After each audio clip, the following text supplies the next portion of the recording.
Breaking news YS Jagan Ibrahimpatnam పర్యటన కృష్ణా జిల్లా పర్యటన ఎంత కన్నుల పండగగా జన సంద్రోహంగా జరిగిందో చూస్తూనే ఉన్నాం.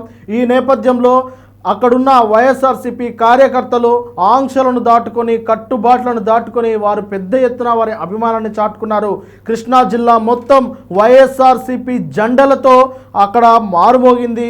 ఆయన నినాదాలతో జగన్ జై జగన్ అనే నినాదాలతో అలాగే సీఎం జగన్ అంటూ అలాంటి నినాదాలతో మొత్తం కృష్ణా జిల్లా మొత్తం మారుమ్రోగింది.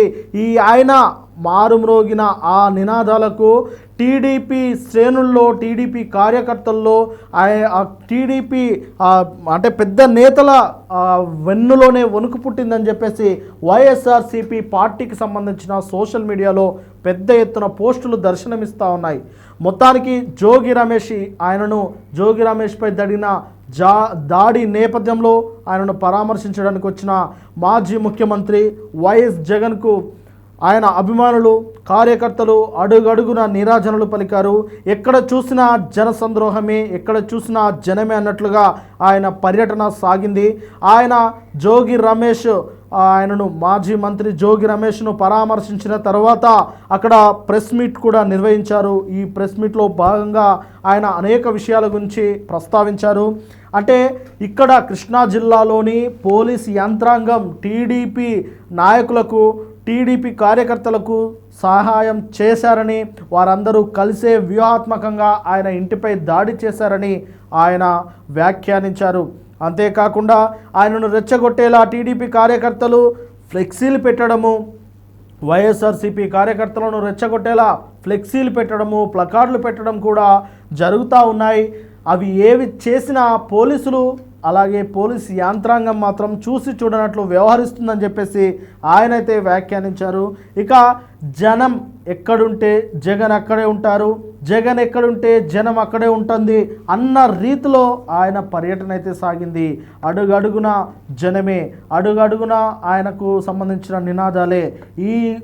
అంటే ఆయన పర్యటనలో జరుగుతున్న ఈ సందర్భాలు, ఈ పరిణామాలు చూస్తూ ఉంటే ఖచ్చితంగా కూటమి వెన్నులో వణుకు పుట్టే అవకాశం ఉంటుంది.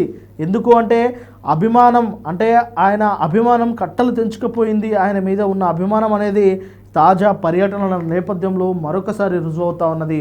ఆయనకు వచ్చింది కేవలం 11 సీట్లే అని ఎద్దేవా చేస్తూ ఉన్నారు.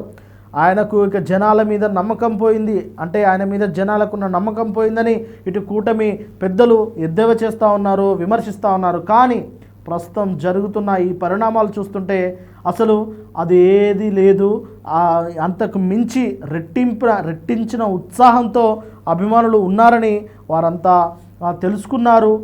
అందుకే వారిలో ఒక రకమైన భయము, ఒక ఇన్ఫీరియారిటీ కాంప్లెక్స్ అది మొదలైందని చెప్పేసి విశ్లేషకులు సైతం అభిప్రాయపడుతూ ఉన్నారు. జగన్ ఎక్కడికి వెళ్ళినా అడుగడుగున ఆంక్షలు విధించినా సరే, ఆయన పర్యటనలో ఆంక్షలు విధించినా సరే, భద్రతా వ్యవస్థను తగ్గించినా సరే జనం మాత్రం తండోపతండాలుగా వస్తూ ఉన్నారు. జనాలను కావాలనే కొన్ని చోట్ల నిర్బంధించారని, కావాలనే గంటలు కొన్ని ఏరియాల్లో ట్రాఫిక్ లైట్స్ వేశారని, కావాలనే కొన్ని చోట్ల అంటే కృష్ణా జిల్లా చుట్టుపక్కల ఎవరు రాకూడదు అని చెక్ పోస్టుల వద్ద భారీ బందోబస్తులు ఏర్పాటు చేసి అక్కడ కార్యకర్తలను నిర్బంధించే ప్రయత్నం చేశారని ఎన్ని వార్తలు వచ్చినప్పటికీ ఆయనకు మాత్రం జనం నీరాజనాలు పలకడానికి వచ్చారు.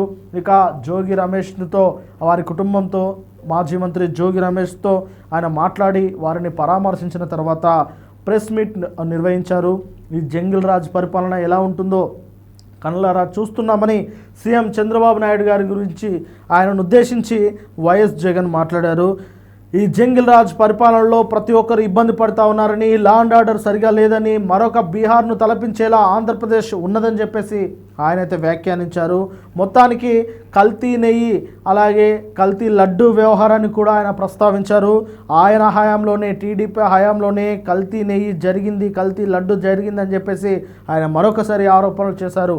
మొత్తానికి జగన్ పర్యటన అనేది ఒక విజయోత్సాహ ర్యాలీలాగా మారిపోయిందని చెప్పేసి చాలా సోషల్ మీడియా హ్యాండిల్స్ నుంచి కంటెంట్ అయితే వస్తూ ఉన్నది. చాలామంది అదే మాట్లాడుకుంటూ ఉన్నారు. మొత్తానికి జగన్